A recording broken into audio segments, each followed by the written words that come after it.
UNESCO apsauga kaunietiškai arba graži istorija su gyvulių ūkio kvapu. Unikalus Europoje saugomas Lietuvos įstatymų ir UNESCO ąžuolynas pavirs grožio klinikos viešbučio bei daugiabučių namų kvartalu. Kauno miesto savivaldybė regis buldozeriu stumia naują statybų projektą ąžuolyne, vienintelėje Lietuvos sengirėje miesto centre.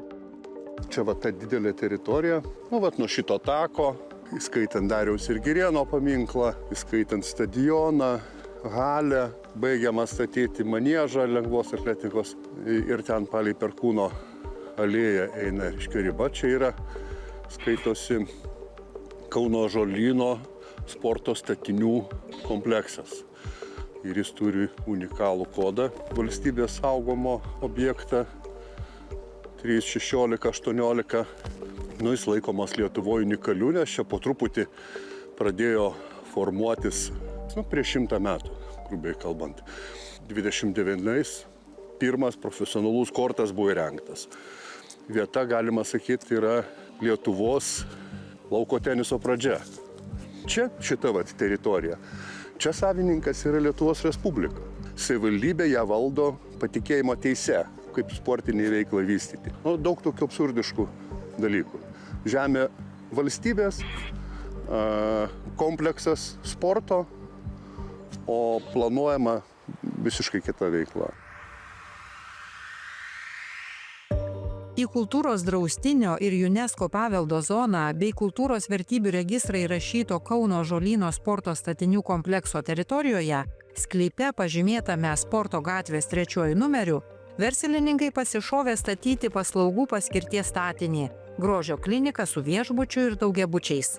Gruodžio viduryje regioninė architektų taryba projektui vieningai nepritarė ir konstatavo, kad šis projektas šiurkščiai pažeidžia viešą interesą. Tačiau sausio 13-ąją skubos tvarka Kauno savivaldybė išdavė leidimą pradėti statybas ąžuolyne. Šita vieta ir šiuo metu čia pastaruoju metu vykstantis procesai, tai mano nuomonė yra viso Kauno gėda ir bėda. Daugiau negu 100 metų ąžuolynas tarnavo vien tik tai sportui ir rekreacijai. Ir ąžuolyne turėjo būti ir abiejose pusėse turėjo stovėti vyriausybiniai namai. Po to bulvarais išvaguoti visą ąžuolyną, statyti Lietuvos universiteto rūmus, visą kompleksą, kad čia taptų toks reprezentacinis vyriausybinis rajonas.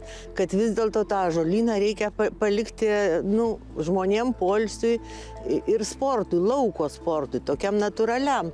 Atėjus šiems laikams nepriklausomybei, visiems labai parūpo tie ąžuolyne esantis plotai. Paskui 2003 metais pastatė sporto kompleksą ąžuolyną.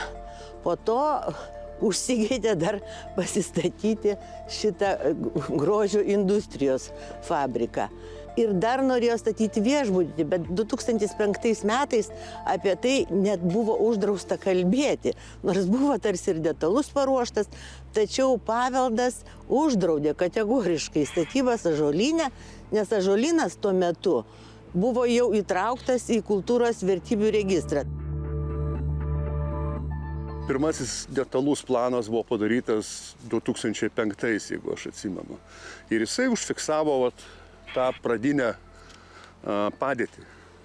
Čia teniso aikštynas, ten sporto kompleksas ir viskas atrodė teisinga, logiška, natūralu, bet vėliau berods 5 korektūros buvo padarytos detaliųjų planų.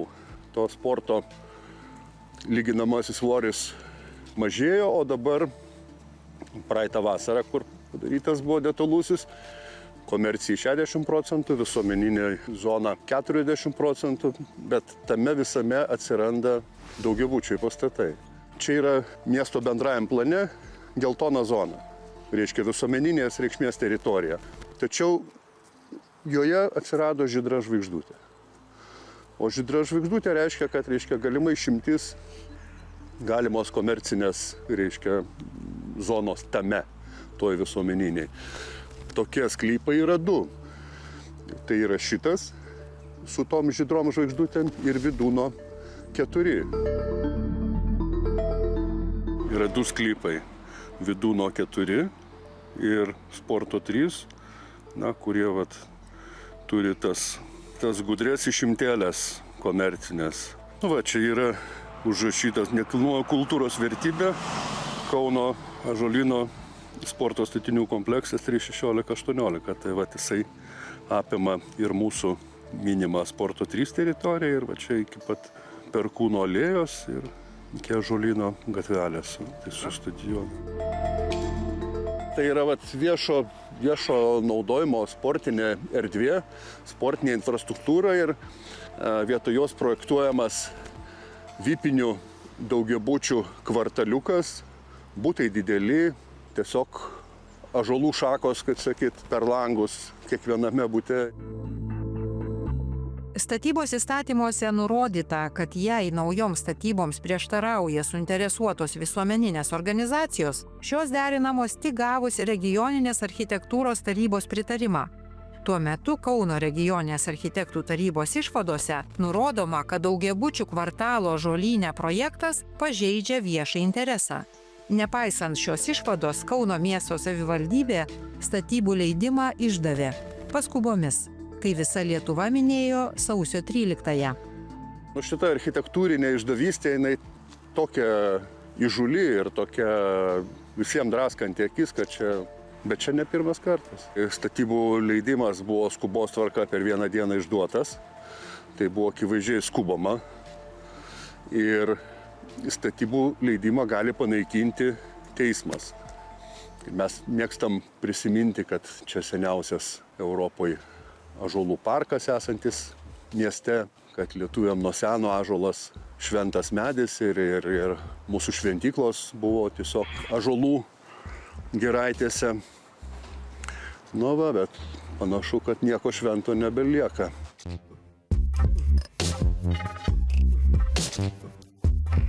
Reiškia, rodoma, kad visiškai yra nepaisoma nei architektų nuomonės, nei kultūros ministro nuomonės ir veiksmas vyksta toliau.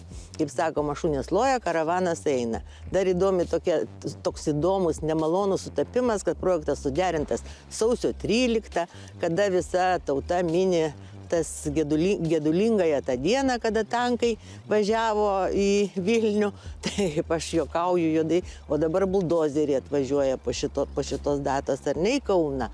Beje, dar čia su automobiliais problema, čia dabar matom jau kiek automobilių ar nėra, o čia bus numatytas parkavimas 177 automobiliam. Čiagi numatyti visur pėsčiųjų takai, jais jau važinėja automobiliai.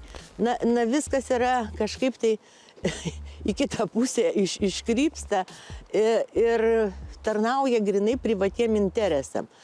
Ir kažkas juos ištisai palaimina. Į šią situaciją sureagavo ir kultūros ministerija. Kauno miesto savivaldybei buvo pavesta planuojamų statybų sklype atlikti poveikio paveldui vertinimą. Tačiau ar toks vertinimas buvo atliktas prieš leidžiant statybas, savivaldybė aiškaus atsakymo nedavė. 7 Kauno dienos klausimus adresavo projektą palaiminusiam Kauno miesto planavimo ir architektūros skyriaus vedėjui Nerijui Valatkevičiui. Komentarą atsiuntė Kauno savivaldybės administracijos direktoriaus pavaduotojas Gediminas Baršiauskas. Jo atsakymai lakoniški. Sporto gatvės 3 projektas buvo suderintas su visomis privalėjusiomis derinti institucijomis. Viena iš jų – Kultūros paveldo departamentas. Mūsų žiniomis, Kultūros paveldo departamentas atliko specialiąją ekspertizę. Jeigu institucijos suderino dokumentaciją, savivaldybei nelieka kito, kaip tik išduoti statybos leidimą. Iš Kultūros paveldo departamento sulaukta tik pavėluotų pranešimų dėl neva atšaukiamo derinimo. Tačiau visos procedūros jau įvykusios.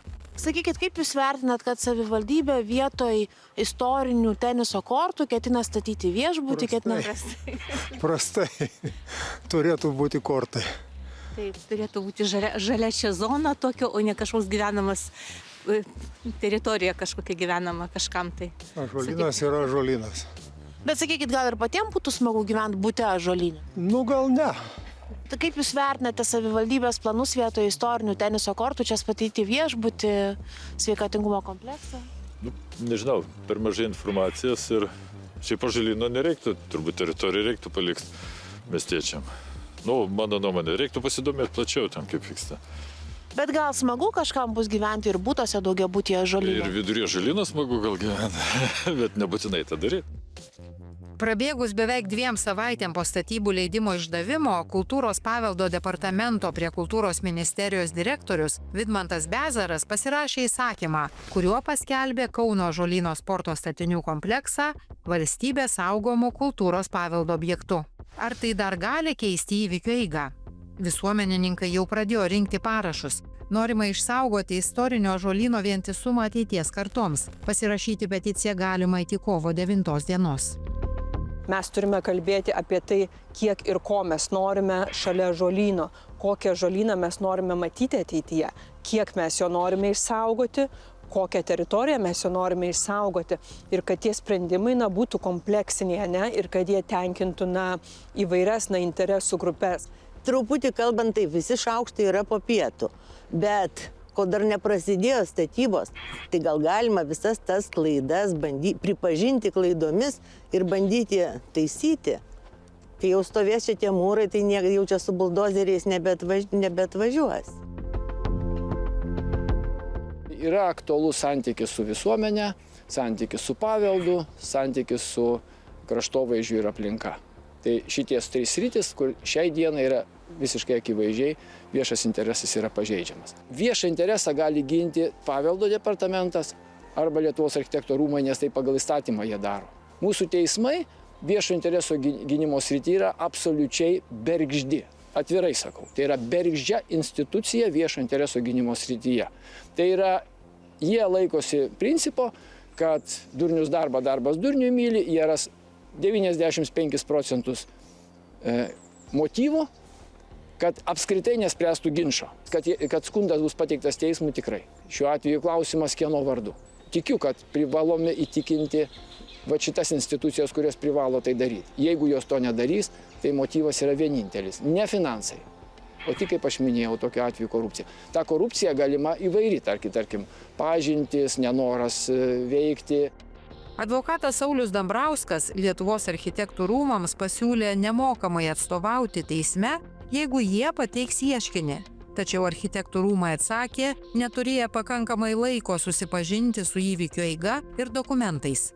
Jie nurodė, kad kreiptis į teismą esą turėtų Kultūros paveldo departamentas. Visuomenininkai tvirtina besijaučiantis tarsi daužytų galvą sieną. Kiekvienam kauniečiui aišku, kaip tai bebūtų, kad čia yra Ąžuolynas. Kokiu įstatymu, kaip tos klipus beraižysi. Tai yra Ąžuolynas ir jisai skirtas visiems kauniečiam. Tai yra, pilietinės sąžinės neturėjimas, moralinių įsitikinimų neturėjimas ir tiesiog, versliškas godumas. Nepaisant, ar tai kenks kažkam tai, ar kenks visuomeniai, ar pažeidžiamas viešas interesas. Reiškia, formuojamas uždaras kvartalas, į kurį čia pašalyčiai nebepateks, jie turės ten vidinį kiemelį ir naudos savo komerciniams tikslams. Žiūrint iš paveldosaugos pusės, tai yra pažeidžiamos visos savybės, būtino saugoti ir Žaliakalnio draustinėje, tam pirmajam kultūriniam draustinį, ir Ąžuolyno sporto komplekse. Tai yra 3 apsaugos sluoksniai. Vienas tai yra Kauno Ąžuolyno sporto statinių kompleksas, antras tai čia yra pirmojo Žaliakalnio kultūrinis draustinis, kuris yra savivaldybės įsteigtas ir savivaldybė jį turėtų saugoti ir plėtoti. Ir čia yra kaunietiškojo UNESCO paveldo dalis, kur prieš porą metų yra įtrauktas. Reiškia, apačioj Naujamiestis ir čia viršuj Žaliakalnio 2 rajonai. Tai šitas yra vienas iš jų. Tai, kaip ir visos apsaugos, kokios tik tai gali būti, jos visos yra. Bet kodėl jos nesuveikia? Čia yra pagrindinis klausimas. Ir čia jau nebe architektūrinis klausimas. Čia jau institucinis klausimas. Visi architektūriniai klausimai yra atsakyti. O čia dabar turi tam tikros žinybos, tam tikros institucijos išsiaiškinti, kasgi kaltas, kodėl nesuveikęs trigubo apsaugos sistema. Na, kaip Orvelo gyvulių ūkyje. Vat yra visi gyvuliai lygus, bet kai kurios kiaulės yra lygesnės už visus. Ir va čia yra pats blogiausias dalykas. Įdomu, kaip šioje istorijoje su gyvulių ūkio kvapu, kai dalis ąžuolyno pavirs grožio klinikos, viešbučio bei daugiabučių namų kvartalu, elgsis Lietuvos kultūros paveldas ar Lietuvos architektų rūmai. O gal jau siuvami prabangus frakai įkurtuvėms? Ir dar porą kauniečių pasidalinimų viešoje erdvėje. Architektų rūmai nesusipažinę su invazija ąžuolyną, net mūsų 102 metų bobutė susipažinusi ir pergyvena. Jeigu tas papų ir ančiasnapių fabrikas vadinamas paslaugų paskirties pastatu, su viešbučių, prekybos, sporto ir gyvenamosiomis patalpomis bus prieinamas visiems, tai gal bus galima ateiti eksponatų pažiūrėti. Toks anatomijos sodas, kaip alternatyva zoologijos sodui. Ir paskutinė žinia. Kai buvo montuojamas šis reportažas, sužinojome, kad Lietuvos architektų rūmai iš tiesų atsisako ginti viešą interesą, nors tai ir prieštarauja šios institucijos deklaruojamiems tikslams.